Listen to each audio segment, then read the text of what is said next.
সেমাই পায়েস বা যে কোনো মিষ্টান্ন ছাড়া ঈদের খাবারটা যেমন পরিপূর্ণই হয় না। হ্যালো এভরিওয়ান, আসসালামু আলাইকুম। Welcome to my another blog video.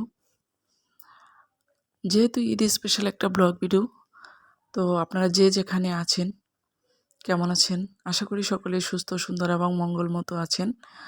তো আপনাদের সবাইকে জানাই ঈদ মোবারক। এখানে আমি ২ রকমের সেমাই পায়েস রান্না করে এনেছি, আর ৪-৫ রকমের হচ্ছে আমার মিষ্টান্ন পিঠা ছিল। আর এই মিষ্টান্ন পিঠার আইটেম একটু বেশি ছিল বিধায় সেমাইয়ের বা পায়েসের আয়োজনটা একটু কমই করেছি।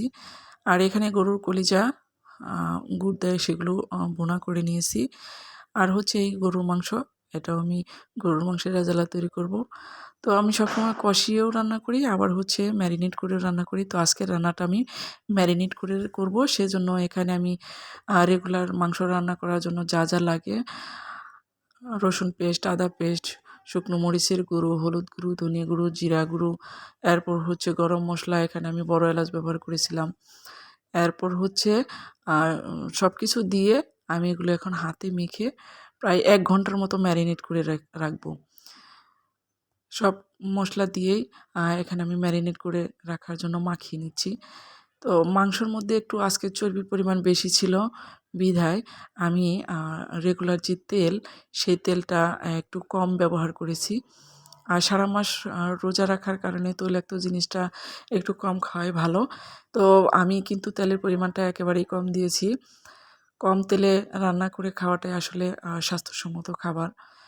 এখানে আমি ১ ঘন্টা ম্যারিনেট করে রাখার পর এরকম একটা লুক হয়েছে। তো এটা আমি এখন রান্না করে নিলাম।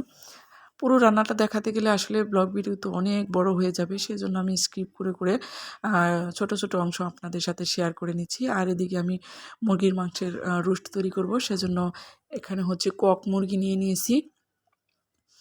অনেকে অনেকভাবেই রোস্ট তৈরি করে। তো আমি যেভাবে তৈরি করি আমি সেটা আপনাদের সাথে শেয়ার করছি। আর এই রেসিপিটি নেয়া হচ্ছে আমাদের এলাকার যে একটা স্পেশাল বড় বাবুর্চি আছে, যিনি বড়, বড় আ উম অনুষ্ঠানগুলোতে রান্না করে থাকেন, সেই মামার কাছ থেকে নেয়া। আর তার রান্নাটা এত সুস্বাদু যে বিভিন্ন ডিস্ট্রিক্ট থেকে তার ডাক আসে রান্না করার জন্য। তার কাছ থেকে হাতে কলমেই আমার এই রোস্ট তৈরিতে শেখা।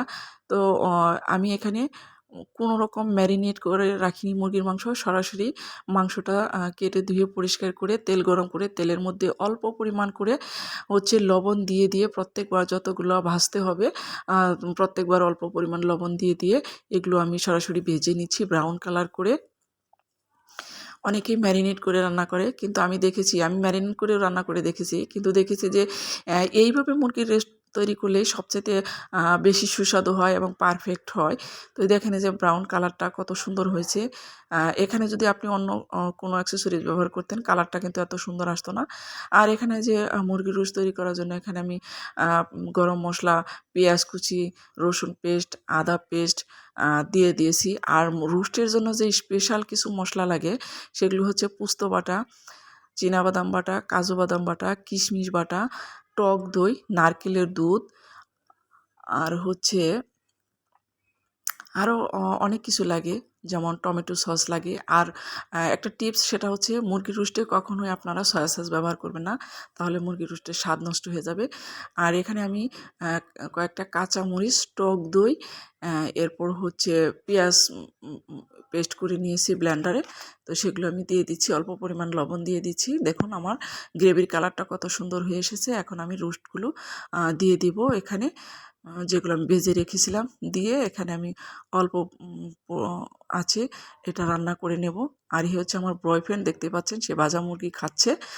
আর এই যে রান্নার প্রায় শেষ পর্যায়ে একটা স্পেশাল আমার মশলা, সেটা হচ্ছে টুস বিস্কিটের গুঁড়া। এটা আপনাদের যদি ইচ্ছা হয় ব্যবহার করতে পারেন, আবার নাও ব্যবহার করতেন। এটা দেওয়ার কারণেই কিন্তু রোস্টটা একদম পারফেক্ট হয়। এই টুস বিস্কিটের গুঁড়া, এটা অনেকেই জানেন কিনা আমি জানি না, তো এটা আমি দেই।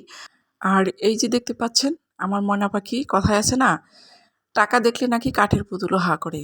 তো এই এত ছোট একটা মানুষ, তারও ঈদ সালামি লাগবে, সে ব্যাগ নিয়ে ঘোরাঘুরি করতেছে। আর তার সালামিও কিন্তু উঠেছে মাশাআল্লাহ অনেক। এখন সে তার সেই সালামিটা আপনাদের সাথে শেয়ার করবে। বলতেছে দাঁড়াও আমি দেখাচ্ছি আমি কত টাকা পেয়েছি। ধন্যবাদ সবাইকে, আল্লাহ হাফেজ।